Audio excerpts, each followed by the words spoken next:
Hola a todos y bienvenidos. Este video tiene por fin explorar algunas preguntas relacionadas con la conciencia y su lugar en la naturaleza. En este video, que va a ser parte de una serie más larga sobre la mente en general, me voy a enfocar en un problema en particular, que se conoce como el problema difícil de la conciencia. Y pretendo también explicar brevemente una de las posibles soluciones que tiene dentro, obviamente, de una docena de otras propuestas que se han hecho con respecto a cómo solucionar este problema. Entonces, ¿qué es el problema difícil de la conciencia? Quizá el que mejor expone el problema es el creador del término, David Chalmers, un filósofo analítico australiano que lo contrasta con lo que él llama los problemas fáciles de la conciencia. En su paper Facing Up to the Problem of Consciousness, que sería afrontando el problema de la conciencia, un paper de 1995, el autor lo diferencia, el problema fácil de la conciencia, del problema difícil, explicando que los problemas fáciles de la conciencia son aquellos que son explicables bajo métodos estándar, por decirlo de alguna forma, de la ciencia cognitiva, entendiéndose como la psicología, la neurología, etc., explicando un fenómeno ya sea en términos neurológicos o computacionales. Y el problema difícil sería entonces aquel que no se responde tan fácil utilizando este mismo método, es decir, que se resista al método científico. Un ejemplo común sería de un problema fácil de la conciencia, sería por ejemplo el movimiento del brazo de una persona al alejarlo de la llama de una fogata. Es decir, la persona se acerca al fuego, el fuego le duele y aleja la mano, es decir, un fenómeno puramente explicable en términos celulares, electroquímicos y físicos. Se les llama problemas fáciles no porque sean simples o sencillos, ya que descubrir cómo funciona exactamente la mecánica neurológica y biológica del cuerpo podría tomar décadas e incluso siglos de estudio empírico, y aún que llevamos haciéndolo siglos, todavía no hemos llegado a una respuesta acabada de todo esto, sino que les llama fáciles porque se pueden explicar mediante razonamientos físico-químicos computacionales, movimiento celular, movimiento atómico, es decir, simplemente leyes biológicas y leyes físicas. El problema difícil de la conciencia entonces es en realidad no el problema del comportamiento, es el problema de la experiencia. Es decir, cuando hacemos todas las actividades que dije, por ejemplo, mover el brazo, poner atención a algo, hablar, hay procesamiento de información en nuestro cerebro. Y también hay movimiento electroquímico de partículas de células. Las neuronas se activan, liberan neurotransmisores, estos pueden mover una carga eléctrica, etc. Pero también hay un aspecto subjetivo al problema. Como lo pone el famoso filósofo estadounidense Thomas Nagel en su What It Is Like to Be a Bat, o ¿Qué se siente ser un murciélago?, hay una experiencia subjetiva en ser un organismo viviente. Por ejemplo, cuando vemos el rojo o experimentamos la luz y la oscuridad o la calidad de la profundidad de nuestro campo visual, la pregunta es, ¿por qué el movimiento neurológico o electroquímico del cerebro produce estas experiencias subjetivas o si realmente las produce? Ese es el problema difícil de la conciencia, que consiste no en explicar un comportamiento, sino en explicar la experiencia que acompaña a dicho comportamiento. Un término ampliamente debatido en filosofía de la mente, que ha adquirido algo de notoriedad, es el concepto de la qualia, que se define, en términos bien técnicos, como instancias individuales de experiencias conscientes y subjetivas, que sería, por ejemplo, qué se siente comer una manzana o qué se siente ser yo en este mismo momento. Otros ejemplos serían, por ejemplo, el sabor del vino, la rojeza del cielo en un atardecer, etc.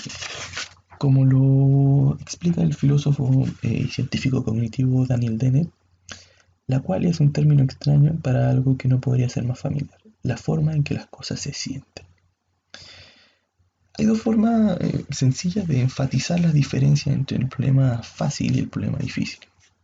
La primera, que sería con un argumento que creó el mismo Chalmers, el mismo creador del término, que sería con el argumento de los zombies filosóficos.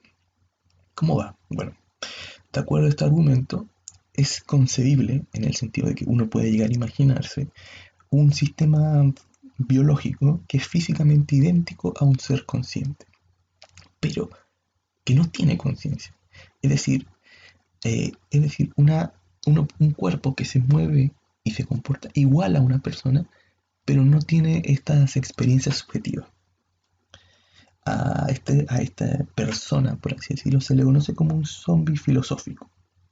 El argumento también tiene algunas variaciones con el zombie filosófico invertido o el zombie parcial, que sería, en el caso del zombie filosófico invertido, un zombie que tendría alguna experiencia que se reemplaza por otra, o en el caso del zombie parcial, que carece de alguna experiencia que los humanos tienen. Estos humanos, por ponerlo de alguna forma, se verían idénticos a una persona desde una perspectiva de la tercera persona, es decir, si lo viéramos desde fuera, sus procesos cerebrales serían idénticos a una persona normal y su comportamiento sería igual al de una persona normal, pero desde una perspectiva de primera persona, es decir, una perspectiva subjetiva de las cosas, sería distinto porque no habría experiencia subjetiva.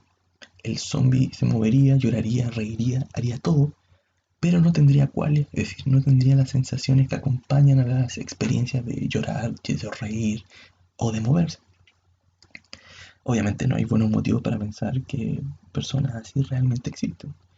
Y obviamente el argumento tampoco, en estricto rigor, intenta decirnos que existe. Lo que intenta es más bien decirnos que es concebible, es decir, que podemos imaginar a un ser así de manera coherente y que no hay contradicción entre imaginar un ser así. El hecho de que un escenario así sea concebible nos muestra que de momento hay un vacío explicativo entre explicar el comportamiento del cerebro con la experiencia subjetiva que es ser ese cerebro o esa persona. De no existir este vacío, sería sencillo explicar por qué algo así no puede ser imaginado. Como podemos nosotros fácilmente eh, darnos cuenta que, por ejemplo, el agua no puede salir de los átomos de carbono, porque una explicación fácil de química nos diría por qué es imposible. Otro experimento mental que existe para batizar el problema viene de otro filósofo llamado Jackson. Jackson nos dice que nos imaginemos una estudiante de neurología, una brillante estudiante, que él llama María. ¿Qué sucede con María? Bueno, María vive en una habitación blanca. Ella nació en esta habitación. Y profesores de todo el mundo, neurólogos, físicos, científicos, le dan clases en una pantalla en blanco y negro. Y ella estudia con libros en blanco y negro. María aprende todo lo que hay que saber sobre cómo el cerebro actúa cuando ve los colores. Sabe física de ondas, sabe la estructura de los ojos, sabe la estructura de la retina, sobre los nervios, cómo el cerebro procesa la información de los colores, etcétera. Sin embargo, y aquí está lo interesante del experimento, María nunca ha salido de su habitación, es decir, nunca ha visto ningún otro color que no sea el blanco o el negro. Por lo tanto, sabe todo lo que se puede saber sobre el color rojo, pero nunca lo ha visto. Entonces, un día, cuando ya María domina a la perfección todo este conocimiento, eh, la sacan de esta habitación y le muestran una flor roja. Y la pregunta que Jackson nos plantea es, ¿aprendió algo nuevo María? Es decir, ¿sabe algo más que no sabía antes? Uno intuitivamente podría decir, claro, que sí, aprendió que se siente ver el color rojo. Pero luego la pregunta es, si María sabe todo lo que hay que saber a nivel físico sobre el color rojo, ¿cómo pudo aprender algo nuevo si ya lo sabía todo? Es decir, si sabía todo lo físico sobre el proceso, ¿cómo aprendió algo nuevo con experimentarlo?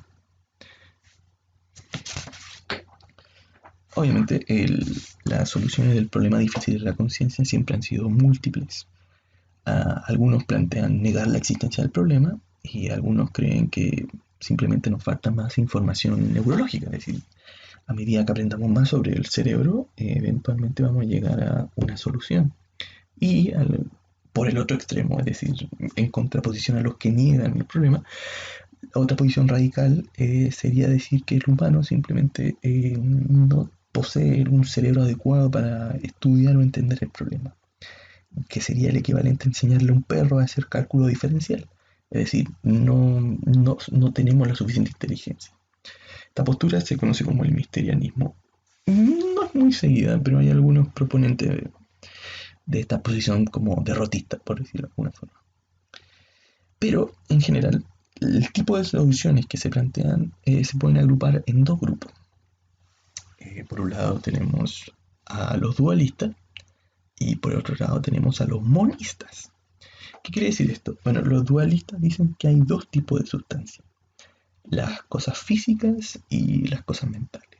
Las sustancias físicas podrían ser, por ejemplo, el sol, un árbol, la luna o los cuerpos físicos, el cuerpo de un humano.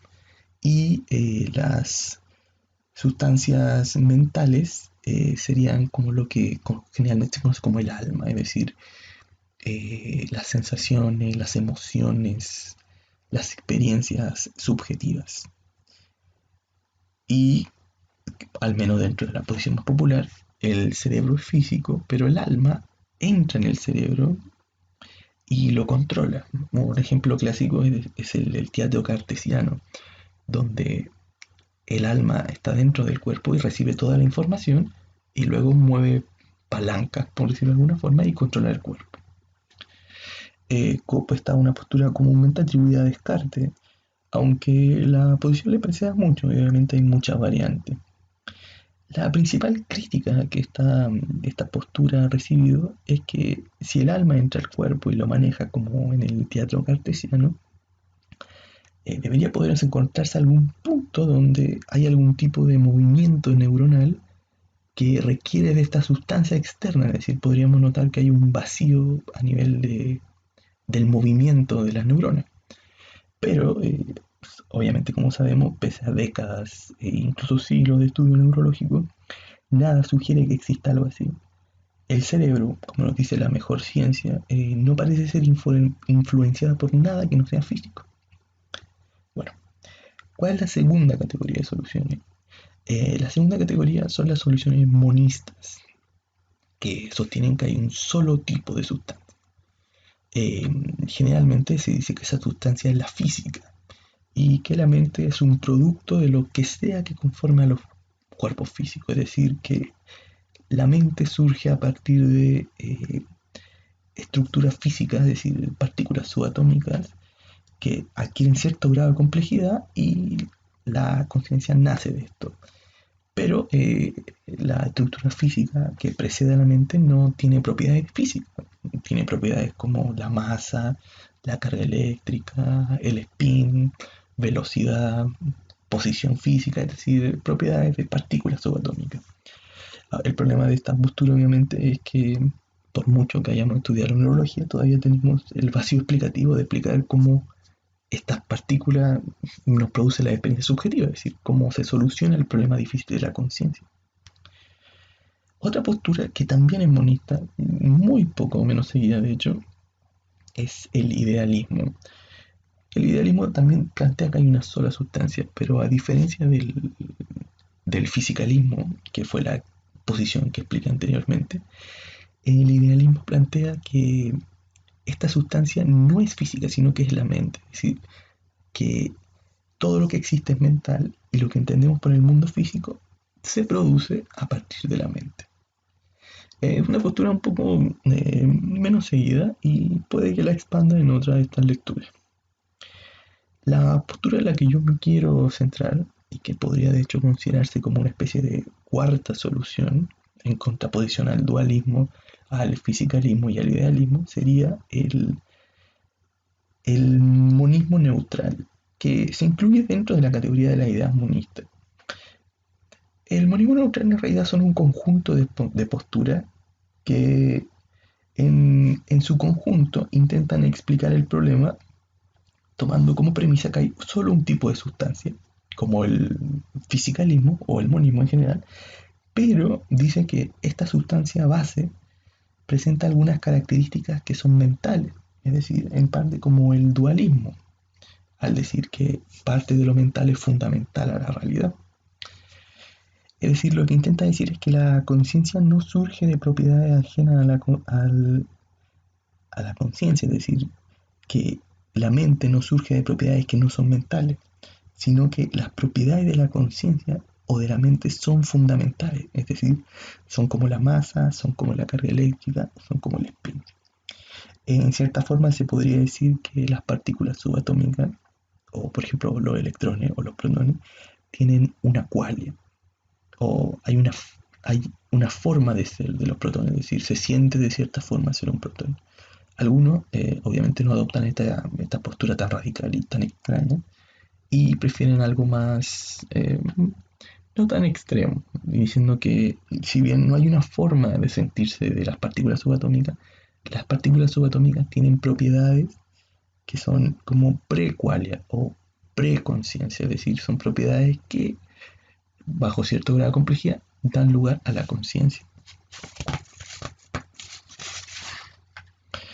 Una de las versiones más populares de esta visión sería el monismo russelliano, que fue extendido en un análisis de la materia de Russell.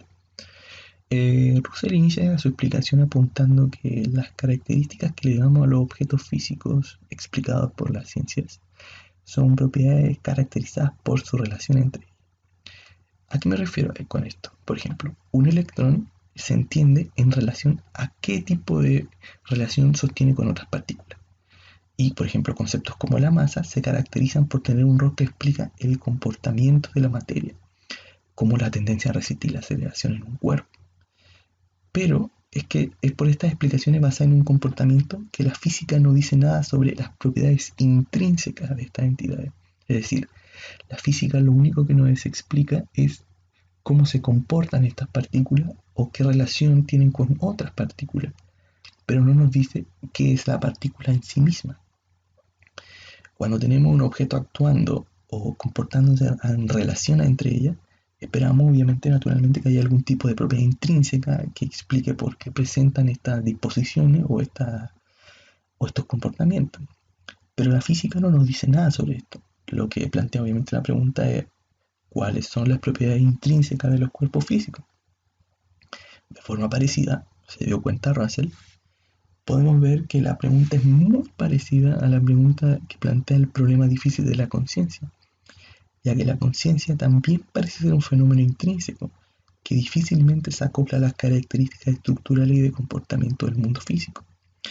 El problema difícil de la conciencia no es sobre el comportamiento, sino sobre la experiencia. Es decir, parece ser también un problema sobre alguna propiedad intrínseca. Russell, en su texto, entonces se plantea resolver las dos preguntas al mismo tiempo.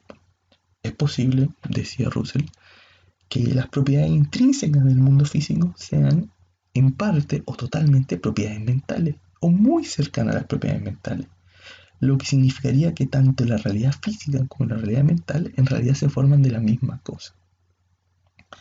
Esta postura ha adquirido relativamente popularidad recientemente porque tiene la promesa de poder integrar los fenómenos físicos y los fenómenos mentales dentro de la misma sustancia. Es decir, no es que lo físico venga de lo mental o que lo mental venga de lo físico, sino que lo físico y lo mental vienen de una tercera sustancia que tiene propiedades intrínsecas que puede dar lugar a ambas. Aquí en esta postura la naturaleza consiste en entidades con cualidades mentales o prementales que interactúan entre ellas. La física, como la entendemos, nace de esta interacción, mientras que la conciencia surge de las propiedades intrínsecas. Y además, como bono, soluciona el problema de la conciencia explicando cómo es que la conciencia interactúa con el cerebro, ya que al ser parte del cerebro, la conciencia obviamente cumple un rol causal. Esta postura tiene elementos en común con la idea de que todo es físico y con la idea de que hay dos sustancias, es decir, desde una perspectiva puede verse como que toma partes de una y partes de la otra. Volviendo a los ejemplos anteriores que di sobre el tema de la científica y de los zombies filosóficos, ¿cómo el monismo russelliano respondería al problema de la existencia imaginada de los zombies filosóficos o el problema de la neuróloga. La respuesta a este tipo de postura al argumento de los zombies son múltiples. La más común consiste en expandir el número de entidades físicas que existen diciendo que los zombies filosóficos solo son concebibles si consideramos las propiedades extrínsecas del mundo físico. Pero cuando descubramos cuáles son las propiedades intrínsecas, nos daremos cuenta que un zombie filosófico es imposible y que solo nos parece que es posible porque no sabemos cuáles son estas propiedades intrínsecas. El argumento de María se resolvería de una manera muy parecida, diciendo que María solamente conoce las propiedades extrínsecas, pero no conoce las propiedades intrínsecas. Y adquiere parte del conocimiento sobre las propiedades intrínsecas al ver la rosa que se le presenta al final del experimento mental. Obviamente, el monismo ruseriano en el momento es muy especulativo y puede sonar muy extraño de buena primera. Muchos consideran que es muy especulativo, muy imaginativo suponer que podría haber una forma en la que un protón se siente o en la que un electrón se siente. Pero obviamente sabemos que no es prudente descartar una idea simplemente por ser extraña. Entonces, ¿cuáles son las principales objeciones al monismo, por así decirlo, al monismo russelliano? De mutuo acuerdo tanto para los detractores como para los defensores, que el principal problema presente en este tipo de posturas es que tienden a reducirse a algo que la llaman el problema de las combinaciones, que generalmente se puede rastrear en los trabajos de William James en 1981. De acuerdo a este conjunto de posturas, la pregunta es cómo es que entidades pequeñas, es decir, como los protones o los neutrones, tienen alguna forma básica o primitiva de conciencia, cómo es que cuando se juntan llegan a ser una conciencia más grande, es decir, cómo es que millones o trillones de partículas con su propia conciencia llegan a crear una conciencia grande en el cerebro.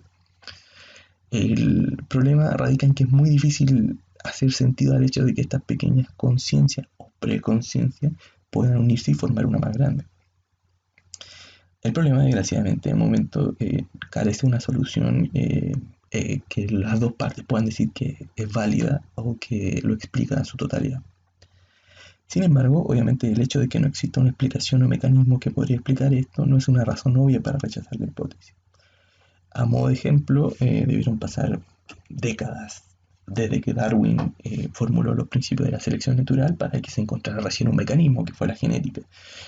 Si es que la hipótesis del monismo russelliano llegase a tomar fruto, puede que la logremos entender en su cabalidad en décadas o hasta siglos después de intenso estudio entre distintas áreas. Bueno, esa es básicamente la postura que quería explicar. Obviamente, al ser una postura relativamente reciente, carece de suficiente profundidad, pero parece que puede ofrecer una nueva vía a resolver el problema de cómo es que la conciencia existe, o decir, cuál es su lugar en el universo. Solo el tiempo nos va a decir si eventualmente va a ser validado o va a quedar en el baúl de los recuerdos filosóficos. Adiós.